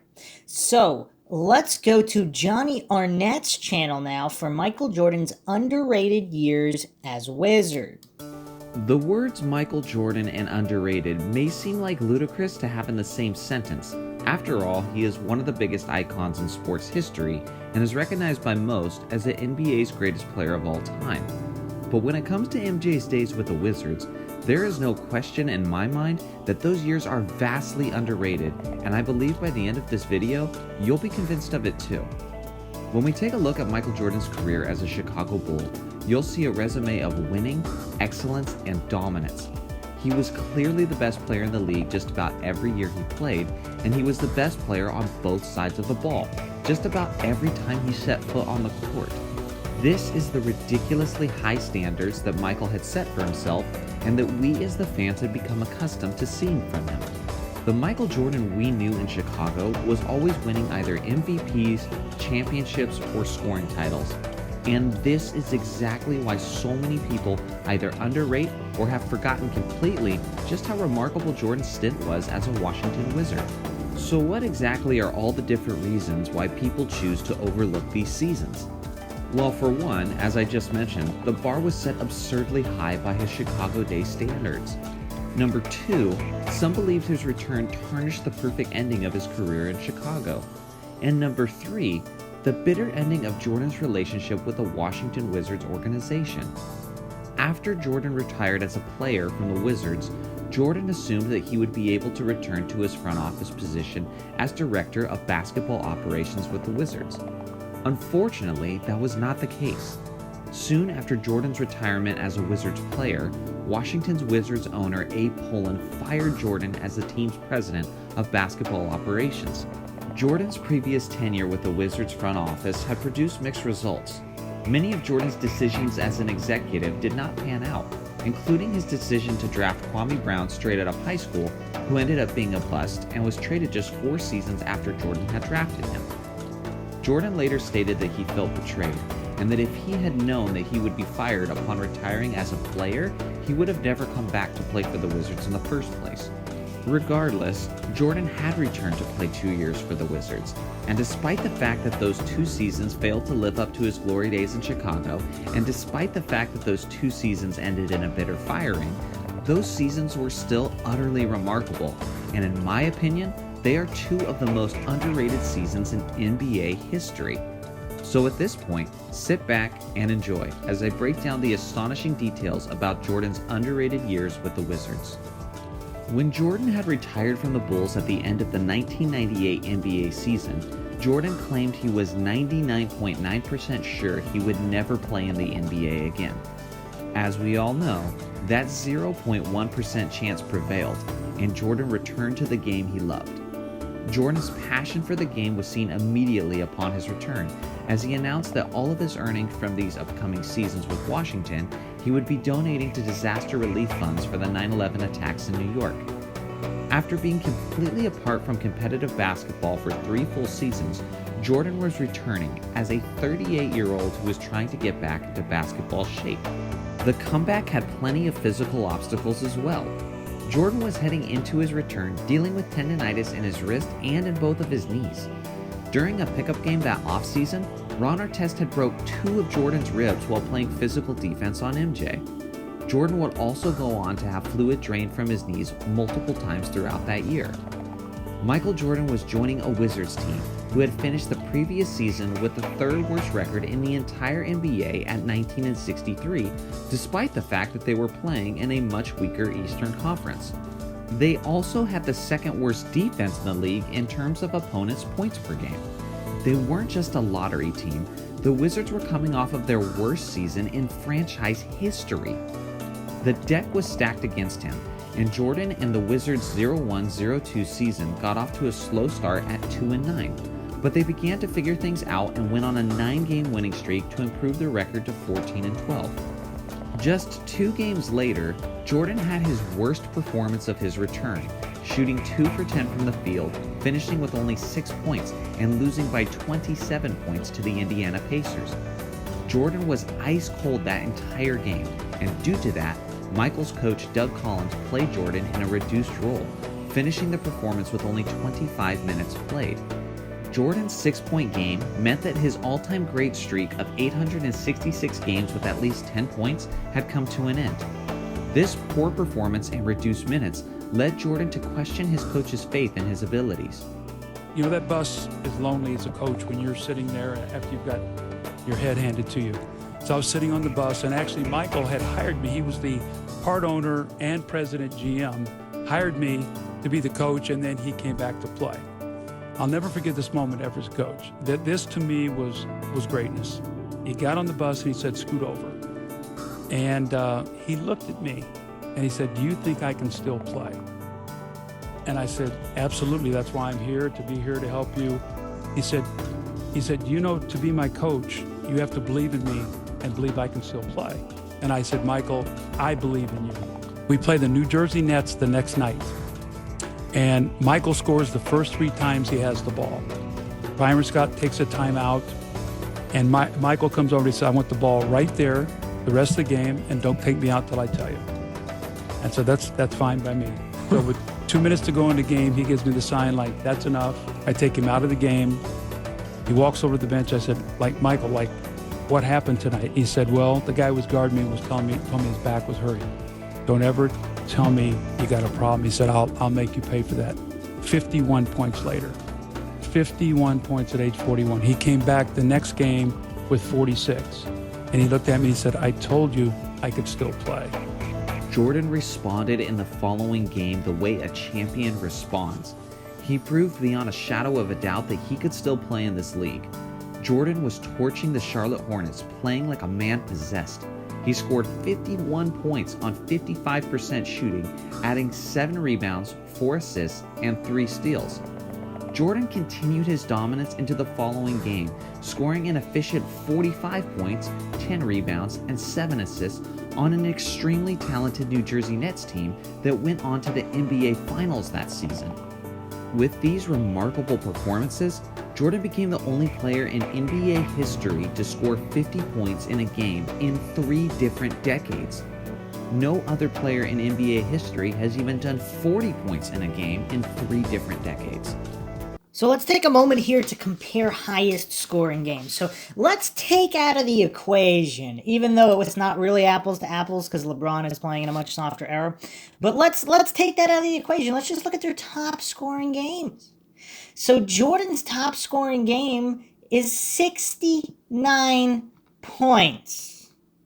LeBron's highest scoring game, 61 points. So, and that was in 2014 for LeBron. So Michael Jordan's top scoring games, I mean, wow. He's had his top 25 highest scoring games are all over 50. He's got 2 games where he scored 61. He scored 63, 64, and then 69 against the Cavaliers in 1990. 69 points. I mean, this is just crazy. This is just crazy. And he's got so many games with 50 plus. And then even at this age, he's going 50 plus. All right, so let's compare their highest scoring games. So Jordan's got 5 games in the 60, scoring 60 plus. LeBron's only got 1 game scoring 60 plus. March 2014. Now, since that video was made here, LeBron James does have a 50 plus game in 3 decades. Because in his game against, oh wow, because just last month he scored 56 points. So before that he had 50 plus in 2005 and 2009. Then he's had 50 plus in 2018, 2017. And also in March he had a game with 50 points. March 11th, 2022, and then also March 5th, 56 points. March 5th, 2022. So LeBron actually has gotten into that category as well with Jordan. So Jordan has 39 games where he's scored 50 or above. And LeBron James only has 15 games. So where he scored 50 or above. So Jordan, in way less years, has managed to have games where he's scored 50 plus, more than twice as many times as LeBron James. less than a month later, he had another back-to-back 40-point games, including a game-winning buzzer beater over the Cleveland Cavaliers. The Wizards started the season with a 26-21 record, and on the 47th game, Jordan collided with a teammate and tore his meniscus. He tried to play through the pain and on reduced minutes, but after another 14 games, he had arthroscopic knee surgery to repair the knee, and his season was over. Before Jordan's injury occurred, Jordan was averaging 25.1 points per game, 6.2 assists, 5.3 rebounds, and 1.5 steals per game. It's unfortunate that we didn't get to see a healthy Jordan make it through the season, because the reality was, he was getting better as the season progressed and as he got back into basketball shape.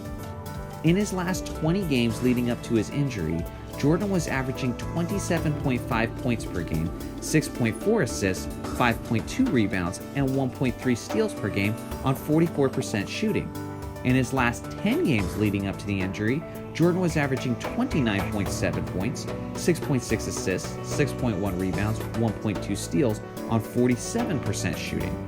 Also before Jordan's injury, the Wizards were on a 47-win pace and were well in the playoff hunt. Up to that point, no team in NBA history had ever been a sub-20 win team and got on to have a winning record the following season.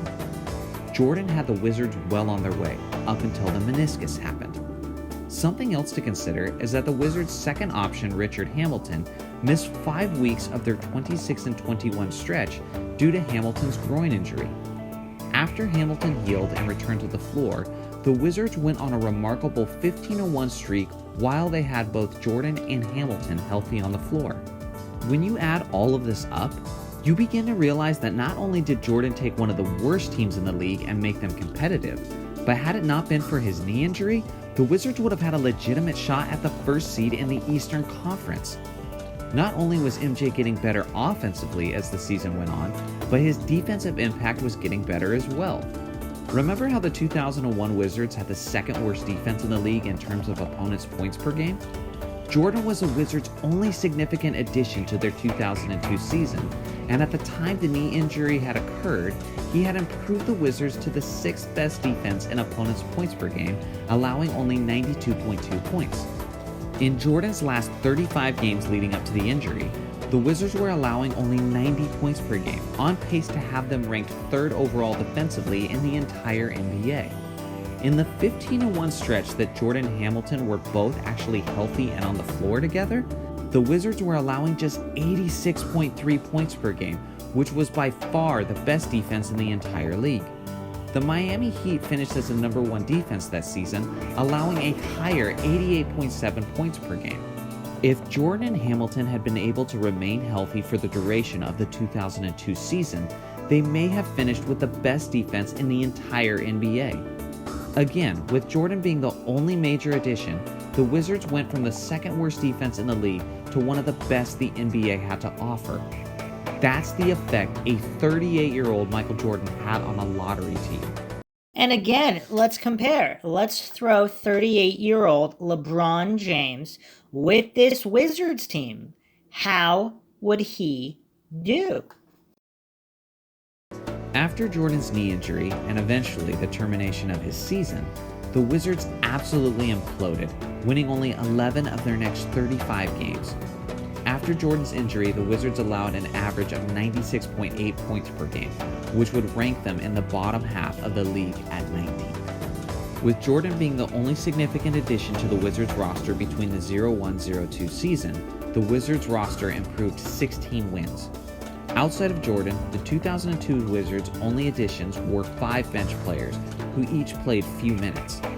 Tyronn Lue played 20 minutes per game, rookie Kwame Brown played 14, rookie Brendan Haywood played 13, rookie Etan Thomas played 13, and rookie Bobby Simmons played 11.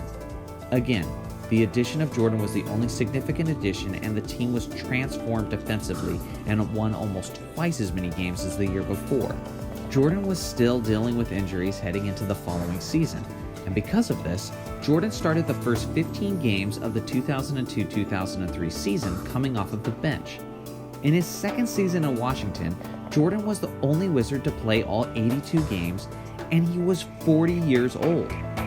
He also became the only 40-year-old in NBA history to score over 40 points in a game, which he did several times that season. He also became the oldest player in NBA history to average at least 20 points per game. Despite the best efforts of a 40-year-old legend, the Wizards still fell short of the Eastern Conference playoffs. So let's take a look at some of Jordan's numbers with the Wizards in comparison to last year's numbers from some of today's modern NBA stars. As you can see, in many of these cases, Jordan's numbers were just as good, if not better, than a lot of today's modern NBA stars. Also consider the fact that we're comparing the numbers of an injury-laden 40-year-old player to young, healthy players in the prime of their careers. When you look at it that way, you begin to realize just how impressive Jordan's Wizards seasons actually were. Now let's take a moment to compare Jordan's seasons to other legends when they played as a 38 or 39-year-old. As you can see, these numbers aren't even close to Jordan's level of production at the same age. Jordan was just on another level completely, performing at a level that the league had never seen before or since at that age. So now that we've just thoroughly examined Jordan's production and how he impacted one of the worst teams in the NBA by joining them, let's pause for a moment to consider what may have happened if he spent those comeback years on an actual contender instead of a lottery team. If he had played for a contender, he likely would have been able to preserve his health and minutes for the playoffs. What if he had joined his old running mate Scottie Pippen on a loaded and contending Blazers team? What if he returned to Phil Jackson to play alongside Shaq and Kobe on the dynamic Lakers? Are we potentially looking at an even greater 8-0 finals record for Michael Jordan? I know many people these days, especially the younger crowd, like to discredit Jordan's legacy because of the perceived lack of athletic competition Jordan had during the 1980s and 90s relative to today's basketball. But before you jump on that bandwagon, I want you to consider this. In the early 2000s, Jordan was, in terms of impact and statistically, one of the best players in the NBA as a 38 to 40-year-old, and he did all of that production while being way past his prime athletically, dealing with numerous injuries, all while being guarded by greats like Kobe Bryant, Vince Carter, and Tracy McGrady night in and night out, who were all in their early 20s. Does that sound like athletic competition to you? Does that sound like a prime Jordan would have been the best regardless of the era you place him in? That is certainly what it sounds like to me. So yeah, hard to argue those numbers. So here is my solution to the greatest of all time debate. We have to wait until LeBron James is 40 years old, and then we can compare the stats. Because if LeBron James can surpass Jordan's stats as a 40-year-old, so we'll compare 40 versus 40, because the other unfair advantage really in these statistics, Jordan did 3 years for North Carolina, NCAA championship, etc. He could have done those 3 years in the NBA, right? What would his numbers be then? He could possibly added another 1 or 2 rings easy. And then of course, if he didn't have his baseball year off, that's another ring right there. If he didn't have, and if he didn't retire early, potentially one more there. So again, we're playing the what if game, no question. But we don't have to play the what if game with LeBron. LeBron's had all these chances with these teams and these drafting, playing alongside these superstars. And what does he have to show for it? He's had all these chances, and he can't even put up that many 50-plus games with this kind of soft defense. I mean, it's just crazy. It's crazy. So this might come off as biased to some, but I don't know. Here's our dark horse. I'm going to throw this in here. I'm not saying that this player is the greatest of all time. I'm just going to throw this out there. Where does Pistol Pete Maravich fall into the greatest of all time debate? So Pistol Pete Maravich is not even that well known to those outside of hardcore fans in basketball. This was a guy, he played in before Jordan, well before Jordan. He played in college 1967 to 1970. He is still the all-time leading scorer in the NCAA. with 3,667 points. Anybody want to take a guess what his points per game average was? It's 44.2. That's his average in college. Keep in mind, back in those days, freshmen could not play on the varsity team. So in 3 years of college, Pete Maravich is the all-time leading scorer with 1 year less than all the other players, and it gets crazier. That's without a three-point line. So all of his threes counted as twos, regardless of where he shot from, and he shot from a distance. He shot from outside a lot. So imagine that just for a moment. So he only has 3,667 points counted, so he would have scored well over 4,000 points with a three. So again, we have to do apples to apples comparisons. So let's just do a quick rundown of Pistol Pete Maravich for those that don't know. Born June 22nd, 1947, died January 5th, 1988. Known by his nickname Pistol Pete, was an American professional basketball player. Maravich was born in Alaquippa, Pennsylvania, part of the Pittsburgh metropolitan area, and raised in the Carolinas. Maravich started in college at Louisiana State University's Tigers basketball team. His father, Press Maravich, was the team's head coach. Pete Maravich is the all-time NCAA Division I scorer with 3,667 points scored and an average of 44.2 points per game. Wow. All of his achievements were achieved before the adoption of the three-point line and shot clock, and despite being unable to play varsity as a freshman under then NCAA rules. He played for 3 NBA teams until injuries forced his retirement in 1980 following a 10-year professional career. One of the youngest players ever inducted into the Naismith Memorial Basketball Hall of Fame, Maravich was considered to be one of the greatest creative offensive talents ever and one of the best ball handlers of all time. He died suddenly at age 40 during a pickup game in 1988 as a consequence of an undetected heart defect. He was 6'5", 197 pounds.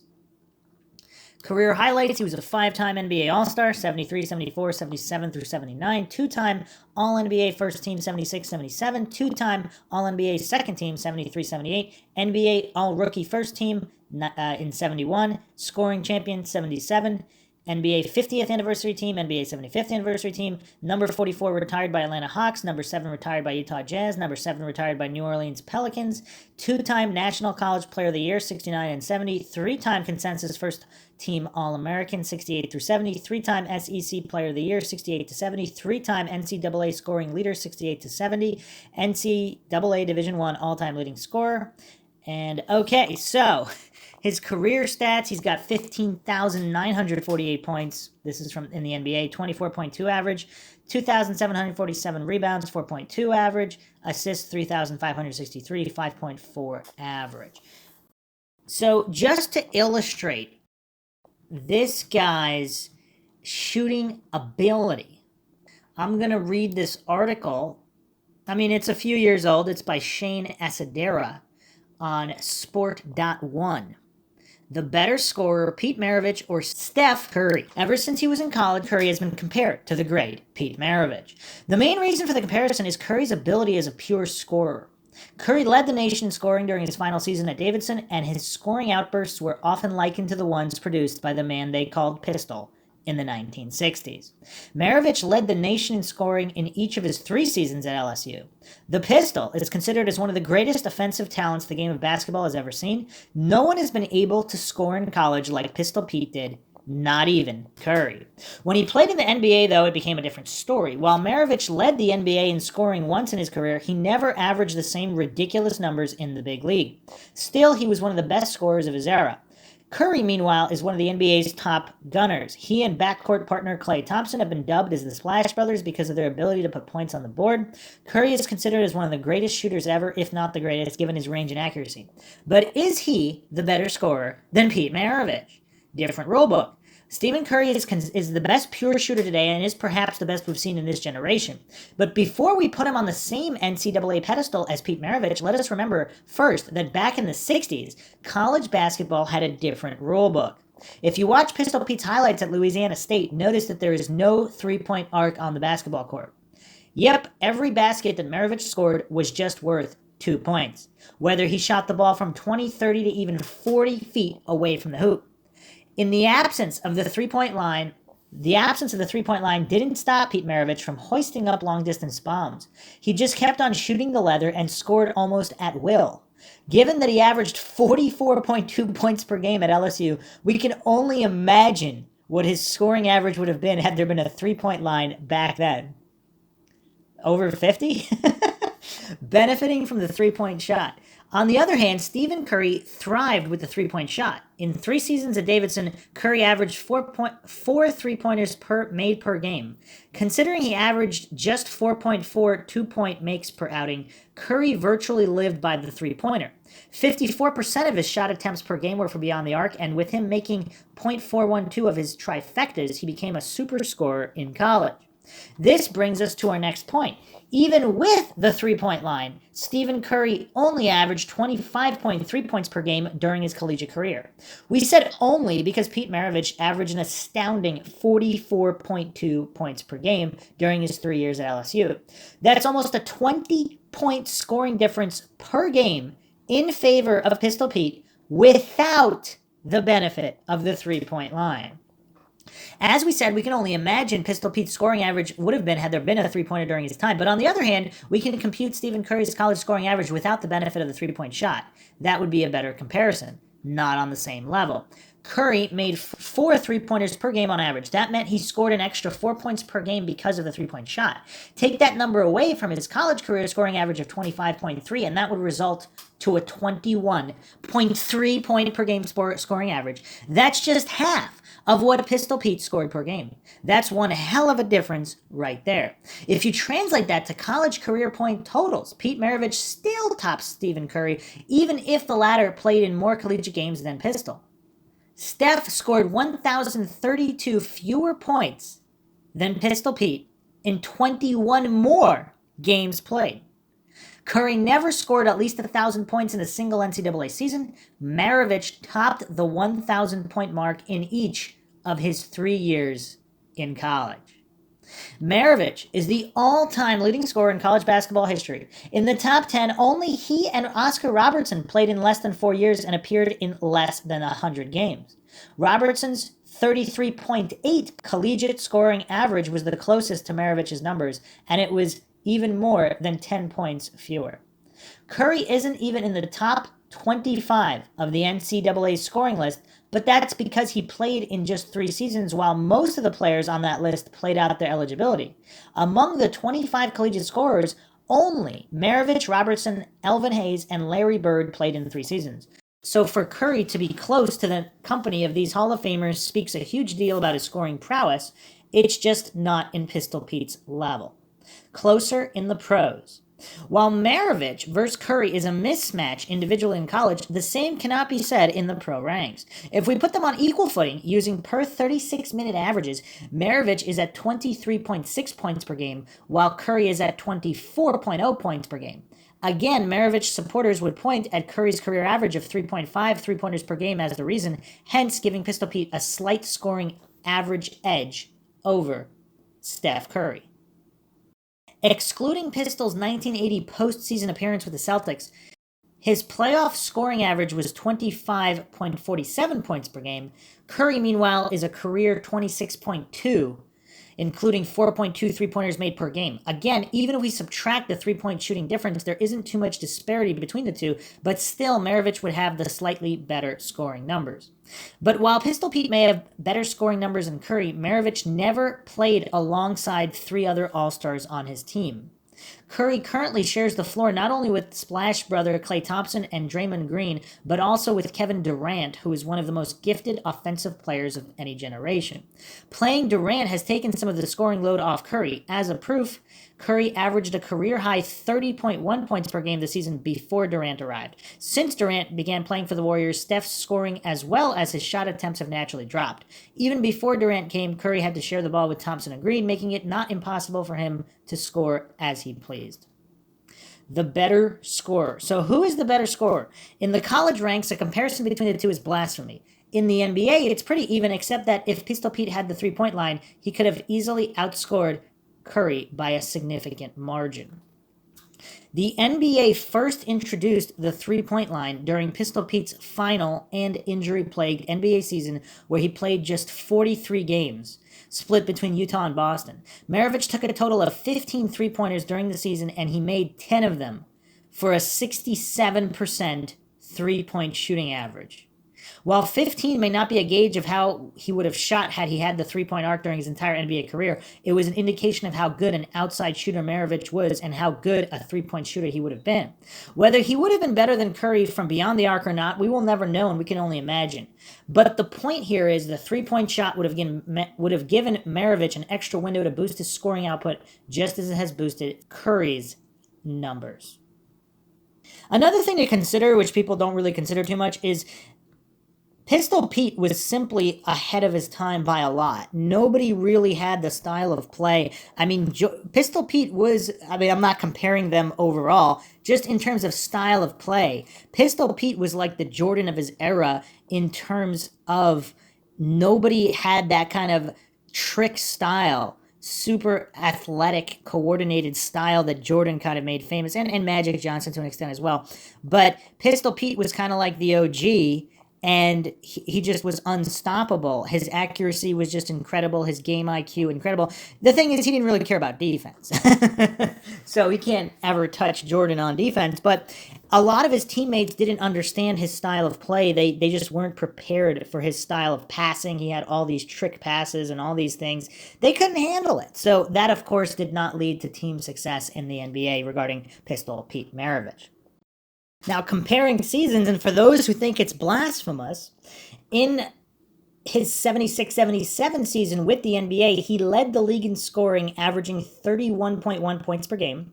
He scored 40 points or more in 13 games and 50 or more in 4 games. His 68-point masterpiece against the Knicks was at the time the most points ever scored by a guard in a single game, and only 2 players at any other position had scored more, Wilt Chamberlain and Elgin Baylor. Baylor was actually the head coach of the Jazz at the time. Now, so this was unbroken until Michael Jordan, who actually did it 8 times, starting in his 86-87 season. And then Kobe Bryant also did it as well. But yeah, again, Maravich kind of the OG in this department. And keep in mind, Maravich is doing this without a three-point line. So here's the final article here. Again, I'm just throwing Maravich in here as a dark horse because nobody ever talks about Maravich in the greatest of all time debate. I mean, I think it's without question that he's probably the best. I think it's without question that he's the best college basketball player of all time. But here's another article that kind of sums up the stats here to close this out. Relatively recently, this was posted by Murray Srignagaj, April 23rd, 2020 on basketballnetwork.net. Bill Walton said Pete Maravich would have averaged 57 points per game. Average. NBA legend Bill Walton was fascinated by the detailed biography 2 authors, Wayne Fetterman and Marshall Terrell, had put together on the life and career of another NBA legend, Pete Maravich. Fetterman and Terrell, in their effort to put together the most comprehensive book about Pistol Pete, got a huge assist from the inside collaborator, Pete Maravich's widow, Miss Jackie Maravich. This is an incredible book. There are so many facts, so many stories. I was a great personal friend of Pete, never a teammate. I played against him a lot. But this book has been so interesting and entertaining.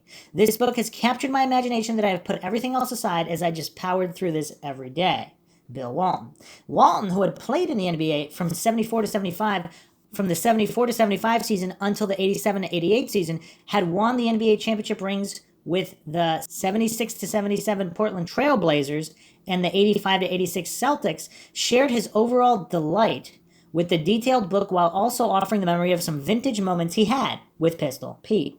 Maravich, NCAA phenom who broke all scoring records during his 4-year legendary stint at the Louisiana State University, under the leadership of head coach Press Maravich, his father, was selected as a 3rd overall pick of the 1970 NBA draft and began his NBA journey with the 70-71 Atlanta Hawks. The great Bill Walton, the Hall of Famer. Later on today's show, Richard Jefferson is going to talk with us, and the author of a new biography about Pete Maravich, the late Pete Maravich. So we've got that book here. Unbelievable. We're going to ask Bill his best Maravich story. But this is an incredible book. There are so many facts, so many stories. I was a great personal friend to Pete. We were never teammates. I played against him a lot. But this book has been so interesting and entertaining to me. I'm an avid reader, and this book has captured my imagination. And if I put everything else aside as I just power through this every day. And I can remember when Pete got traded from Atlanta, where he started his career, over to New Orleans when the team went down there in his expansion team. And they had never won a game. They were 0-14, and they were the worst team in the league. And Otto Moore was the center. They couldn't do anything, but Pete was just lighting them up.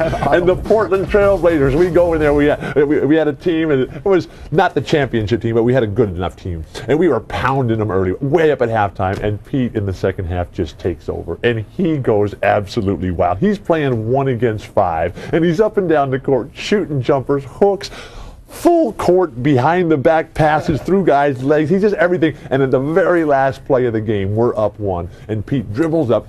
4 of our guys go chase him because they know he's not going to pass it, and he's falling out of bounds, and he shoots it as he's tumbling over the row of fans in the corner. Literally. And I am standing underneath the basket waiting for the last rebound of the game. We're going to win the game, and they're not going to win a game ever, the New Orleans Jazz. And the ball swishes perfectly through the net. He's unbelievable. And he reminds me a lot, if you can compare him to anybody, to Steve Nash today, although Pete was much bigger. Pete's 6'5", and much more athletic in terms of the jumping ability until he tore his knee up. I mean, that really changed everything for Pete. And amazing about Pete, 44 points per game, career, for 3 straight years in an era with no three-point line. Dale Brown, who coached at LSU after Press and Pete were there, Dale Brown went back and charted all the games with the running score. You know, Maravich free throw, Maravich 22-foot jumper, Maravich layup.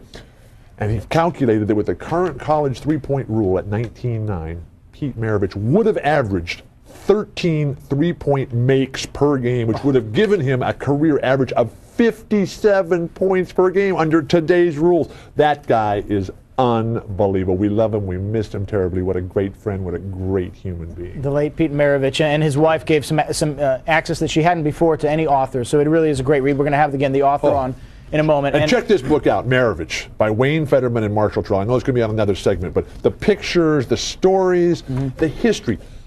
I can't believe, I'm blown away by how hard these guys worked, Fetterman and Terrell, to put this together. This is a great story, stuff that I had no idea went down. All right, so let's go over that number again. So this was calculated. So he would have made 13 three-pointers per game, and his average would have been 57 points per game.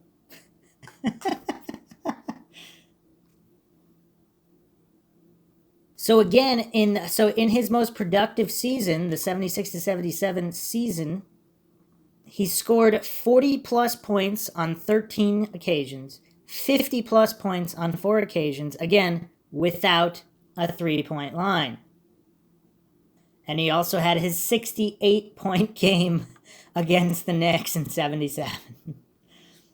I mean, this guy, you could possibly say he was the most talented offensive player. You could possibly say that. If you're factoring defense, though, it's kind of hard to put him up there as the greatest of all time. So, again, just going over the numbers, Michael Jordan versus LeBron James, kind of hard to argue in favor of James, and just some fun historical tidbits regarding Pete Maravich. Hope you guys enjoyed another edition of MindShock Sports. Plenty more analyses to come. If you enjoy the podcast, want to help us get more mind-shocking podcasts out there with logic and reason at the forefront, feel free to donate to our PayPal. Just check the link in the description. Make sure to subscribe to the channel, hit that bell for notifications. Make sure you allow your device to have those notifications come through. You can also become a YouTube member right here on YouTube for access to exclusive members-only streams and chats. Like and share the podcast, Twitter, Facebook, Reddit, Patreon. Patrons do get priority for requests. You can also be a guest on the podcast depending on your tier. Questions, comments, theories, thoughts, suggestions, rebuttals, debunkings of any kind, leave them in the comment section. This is Bruce McGuire signing off. Catch you guys next time.